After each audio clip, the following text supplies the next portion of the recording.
Hello everyone, this is Impulse, and welcome back to episode number 33 of our Futurecraft Let's Play. This week, we are on Minecraft 1.6.1. It's official. We're officially on it. It's officially released for us all to use. Hopefully you all got the new launcher, which is pretty darn sweet. It's very nice for people like me who like to jump back and forth between snapshots and official versions of the game and mods and all sorts of other stuff. So anyway, the good news is since we're officially on we're on an official release, I should say, is I'm going to post a download to my world now and after this episode's over. So check the description if you want to download my world and kind of be in the world and play around in it and break stuff apart and check out, redstone behind the scenes and whatever you want to do there and enjoy. So I probably will stick to doing that. It's going to be far and few in between, I guess is how you say it, because I'm probably only going to release world downloads when official updates come out, just so that we don't have to worry about what snapshot I played last and that kind of stuff and items breaking. So yep, just want to check out my villagers here. So today, very special episode also because we are going to do not one, but two major projects today. So very excited about that. Should keep the episode pretty interesting, I believe. And I want to show you first, before we talk about what those projects are. I know I just told you we're going to do two projects. Didn't even tell you what they were. Where am I going? No, wrong way. Oh, by the way, thank you. I forgot who told me this, but I remember I was telling you guys about I can't place a sign and write on it. If you crouch and place the sign, you can write on it. So that was a very handy tip. I could finally mark my portal or mark my entryway here, and that way people will know where to go when they do the world download and stuff like that. So thank you for that.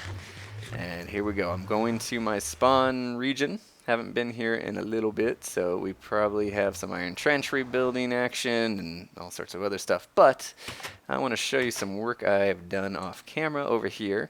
I had some AFK time over the past couple days here at the iron trench, and it built all the way through, and it was cranking out iron. I mean, it was cranking. So yeah, it looks like it's still producing something. Is it? Let's see. Is it the middle of a build cycle, or where is it at? Well, it's not in the middle of a build cycle, unless it's on phase 2, from what I can tell. So, hey, maybe we're producing. That's good. Looks like we got a couple in there now.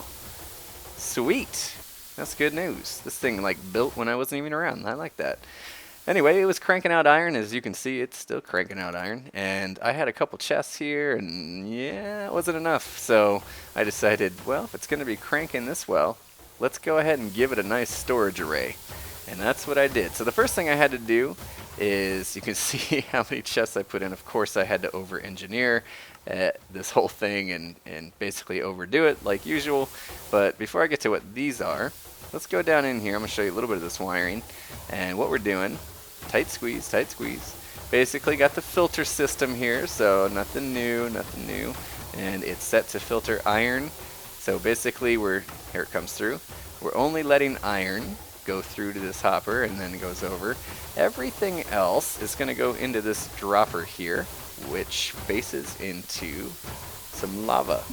So here we go. I'll just throw something in here. What can I afford to get rid of? I'll get rid of some dirt.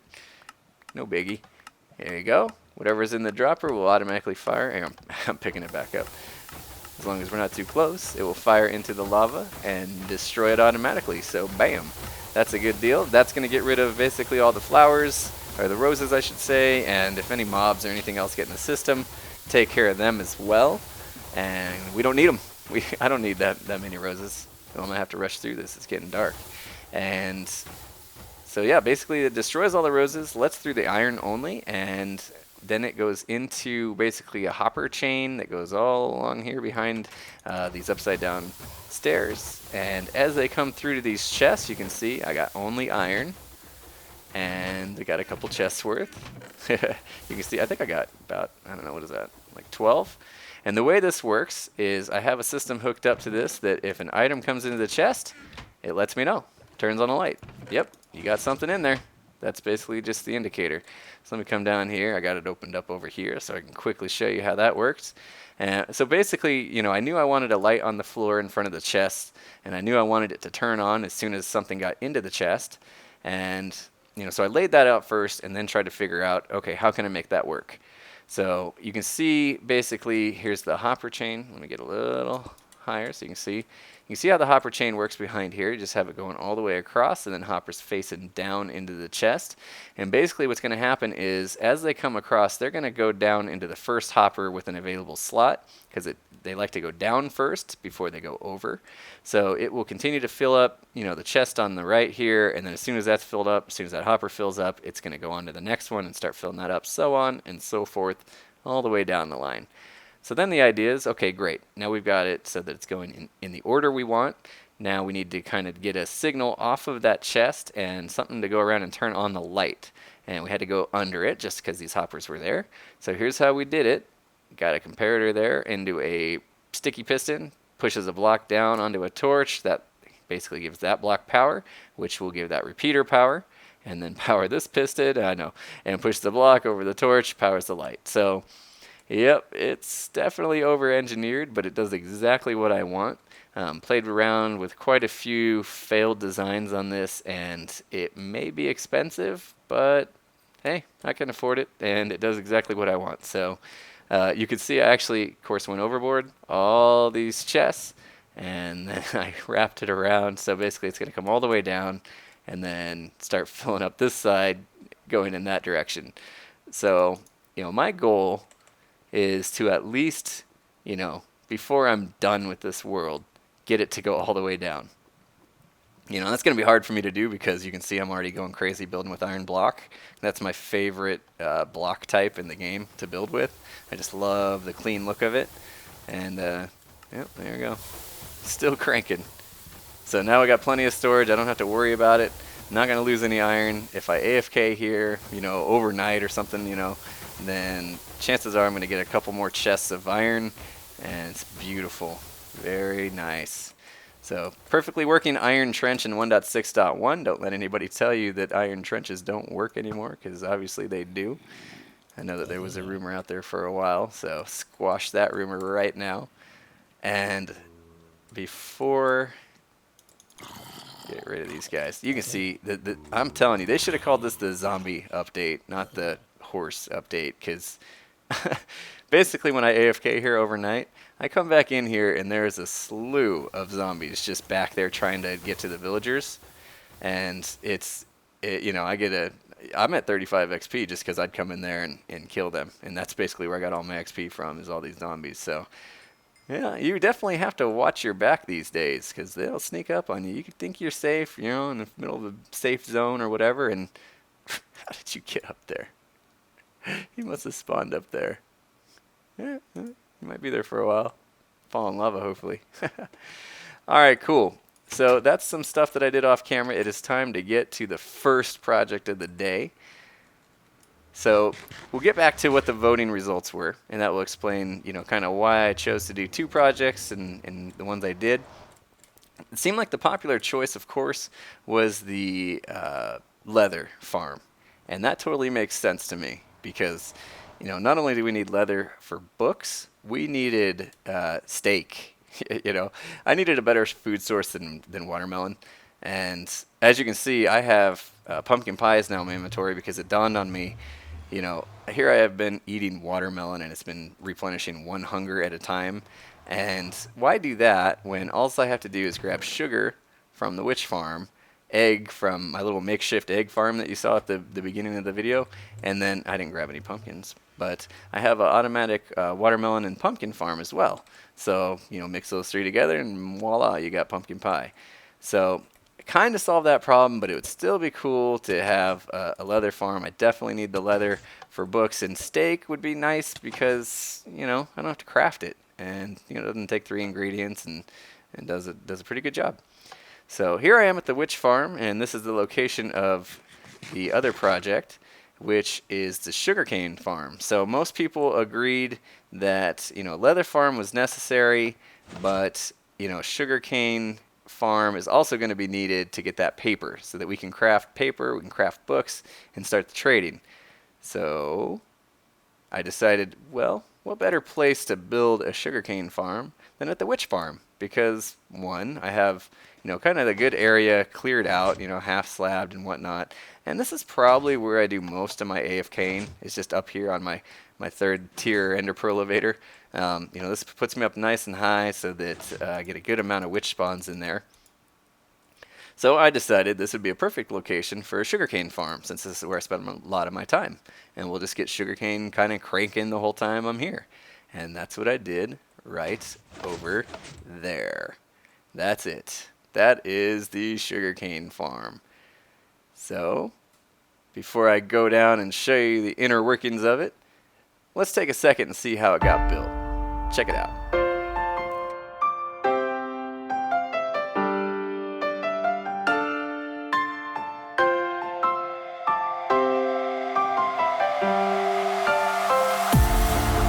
I've been looking for a way out, running around with my head down, my pride in the ground. They told me I was only burden bound. Now I walk the line on the higher ground, my pride in the clouds, while they keep running in circles.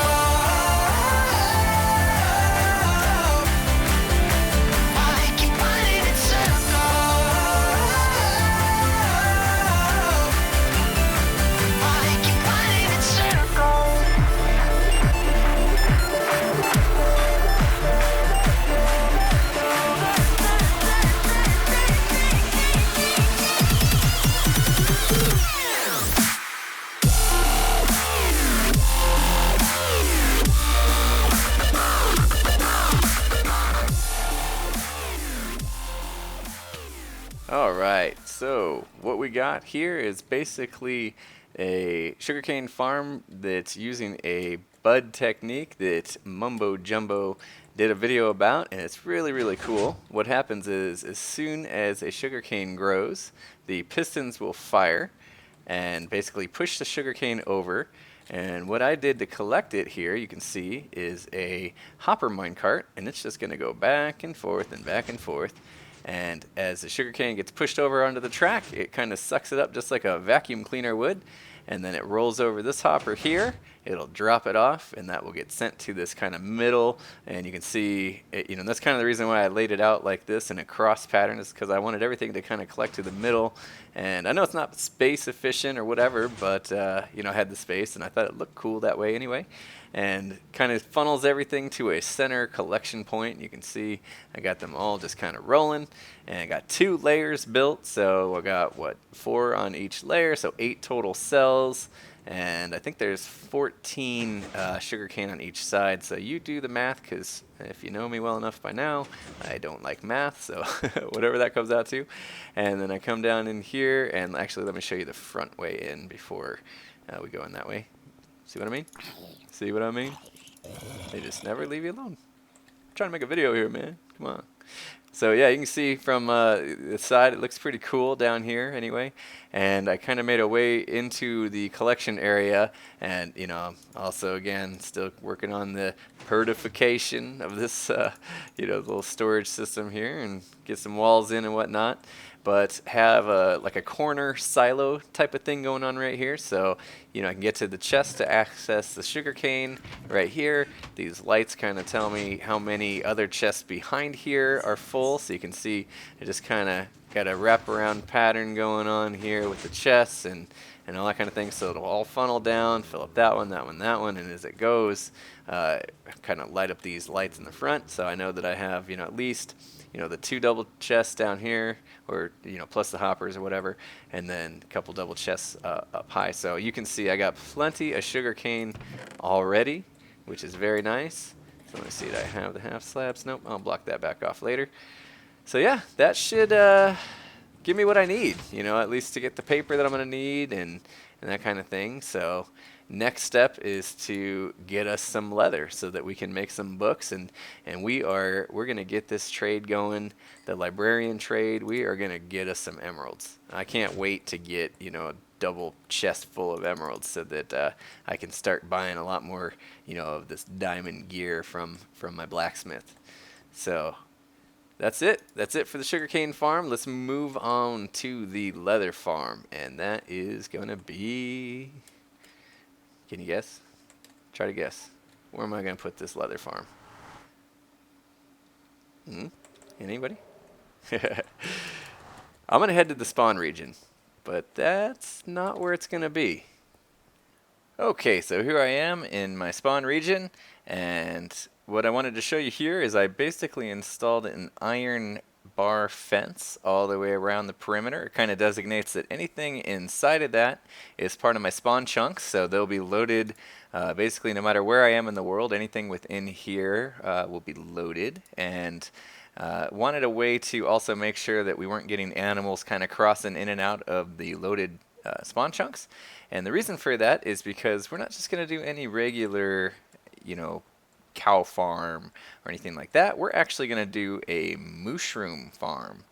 And we're going to make it completely automated so we don't even have to do the killing or the breeding. And this was originally a concept that was developed by Panda 4994.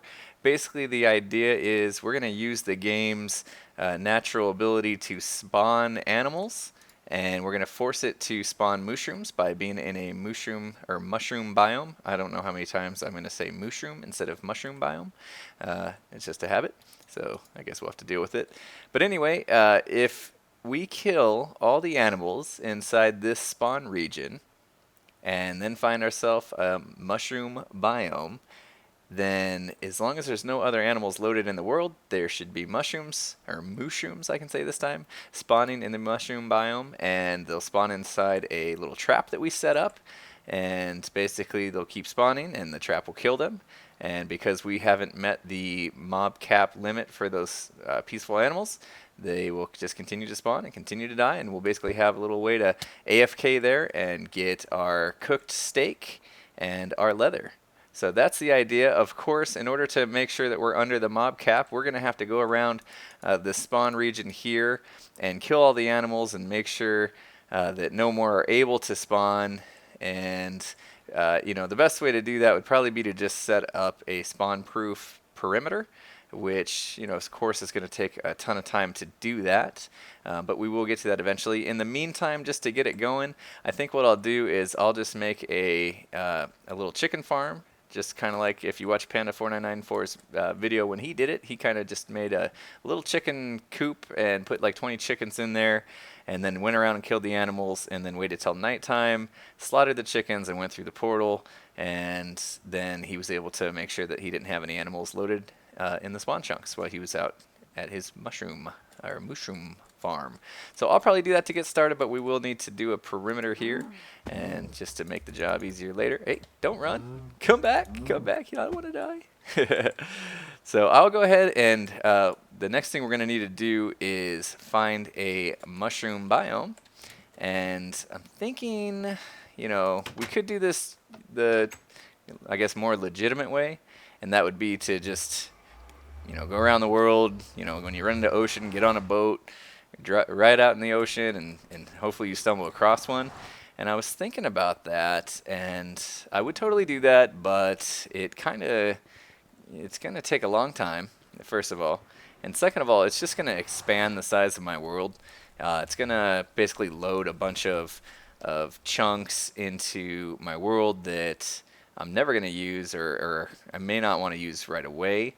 And with the next update, I guess rumors have been flying, the next update might include some new biomes and things. I'm not really sure I want to load up a bunch of chunks inside my world that I don't need or will use quite yet.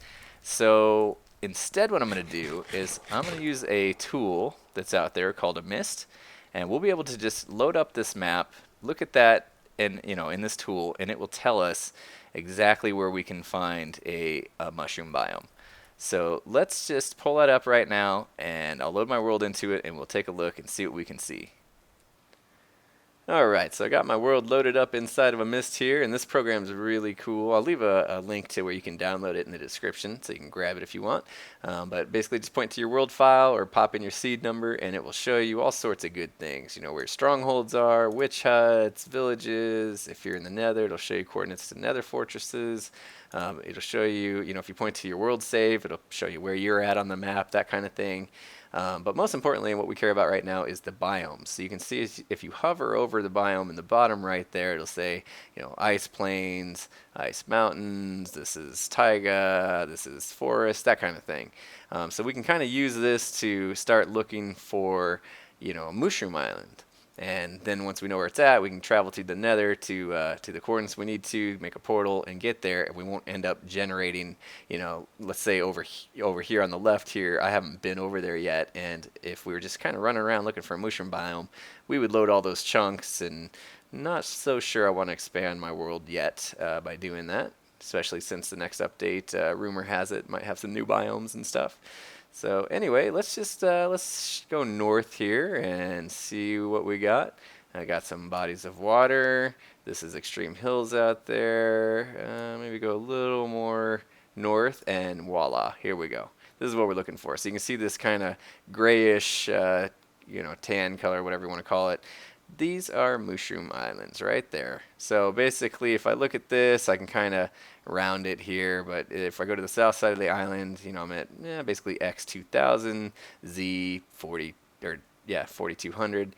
And if I divide that by 8 and go to that point in the nether, then make a portal, I should be able to pop right up there, and it'll just load this area, and basically anything in between won't get loaded yet. So that sounds to me like it's the plan. Is what we'll do. Keep track of those coordinates, 2000, negative 4200, and let's see, if we divide that by 8, that would be 250 for the X, and Z would be 520, negative 525. So that's where we're going to go. We're going to head that direction in the nether and see, hopefully we can get safe travel to that point in the nether, build us a portal, and see if we come out on a mushroom island. So let's go. Alright, so here we are back at the nether hub, as you can see, and I went ahead and dug a path, and this is going to take us, in that direction that we need to go. X is going up, as you can see, the Z coordinate's going down, so if we go far enough that way, and then I think we need to head more in the north direction to get to that X250, Z negative 525 is where we need to go. So here are all the supplies I need to build the peaceful mob trap that we're going to do. And I'm going to just start grabbing some of this stuff. It's going to take me a couple trips, and we'll go head down this path and see what we got. So it's still pretty dangerous, as you can see, heading over lava, and I got my fire resistance bottle on me just in case I fall into lava and I need to save myself. And you can see I just kind of dug out a diagonal path here. I like it. It's pretty cool. I'll have to clean it up, of course, over time. If this goes well, I'll be making this trip quite a bit to AFK at this mob farm. And hopefully we'll be pretty productive. So got to, let's see, where is this coordinate here? This is the X250, so we got to that part. And then all we need to get to now is Z negative 525. So we'll just head north all the way until we get there. So you can see it's still quite a ways, pretty big travel. I'll keep the coordinates up so we can watch, but I still got about 400 blocks to go in this direction. So I'll just keep traveling through here, speed it up, and we'll get there real quick.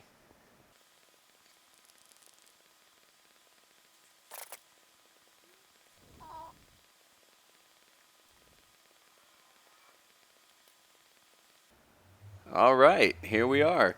So you can see we're at X250, Z is negative 525 right here. So threw a portal down already, and here we go. Should we go in?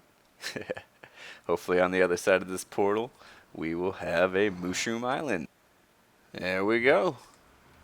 We are here, and the sun is rising.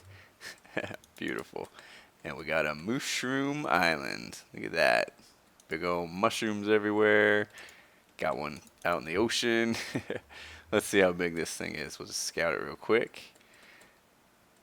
Yeah, it goes on that way a little bit. That's good. All right. Yeah, this will do just fine. I think what I'll do is maybe put the trap just right here in the center. And, I'll have to kind of scout the perimeter a bit, make sure that it, see where it gets cut off. If we watch the biomes, how far out into the ocean here before there goes to island shore. So probably try to stick around this area here, not go past that. And might have to do a little bit of terraforming, so I might go grab my good shovel. I think it needs repaired, so I'll take some time to get that done. And might have to carve some of this mountain out here if it's in the way, but I will start bringing all the materials over here and getting all that kind of terraformed out, little space ready, and then we can start the build. So I will be right back. Alright, so I got the middle kind of dug out and laid down some spawning pads. So we got these grass blocks, and man, I gotta tell you, these grass blocks look amazing in the mushroom biome. I just love the green color of the grass in the mushroom biome. So anyway, these pads are 8 by 30 and on each side there, and the idea is that when a mushroom spawns on this, it's going to activate tripwire that's going to release water over there and flood them to the center, and then we're going to bring them down into a little lava killing chamber, and that'll cook their meat and get us their leather collected through hoppers into chests, and we can basically just AFK here all we want, and they'll spawn and die and spawn and die. And of course, we'll have to get rid of all the other mushrooms around the island to force them to spawn inside of here. And all we got now to do is kind of build up the mechanism and do a couple layers. So I'm going to crank on some music and get to it.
Alright, so I got the first 4 layers built, and after building the 4 layers, I decided to just, I wasn't getting spawns yet because I still had a bunch of animals down at the spawn regions, so I went over to the spawn chunks, killed all the animals, and came back here, and it was getting pretty late, so I decided I would just stand on top of this hill here and AFK a bit, so I AFK'd overnight while I slept in real life, and came back this morning and came down to check this chest here, see what we got, while AFKing all night long, open it up.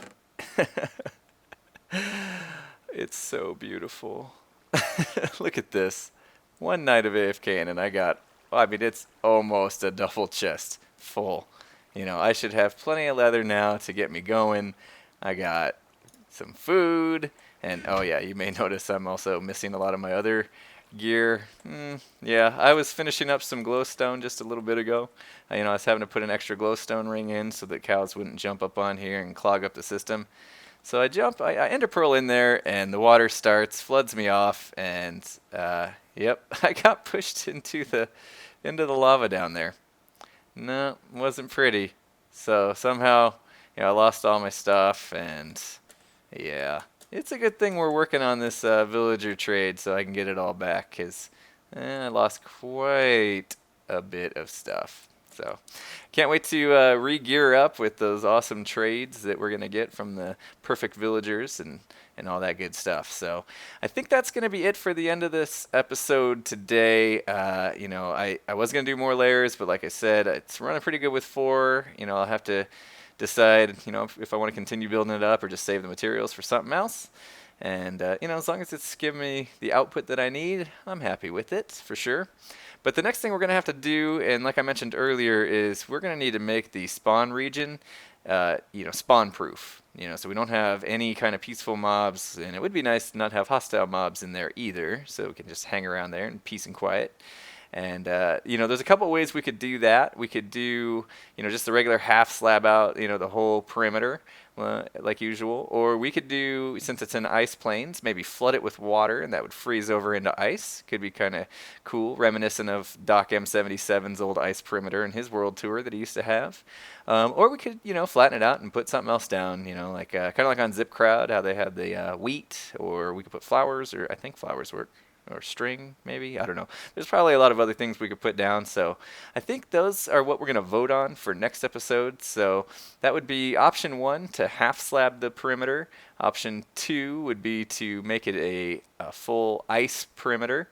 And option 3 would be some other kind of material that prevents mob spotting. So if you choose option 3, make sure you tell me what material you'd want me to put down.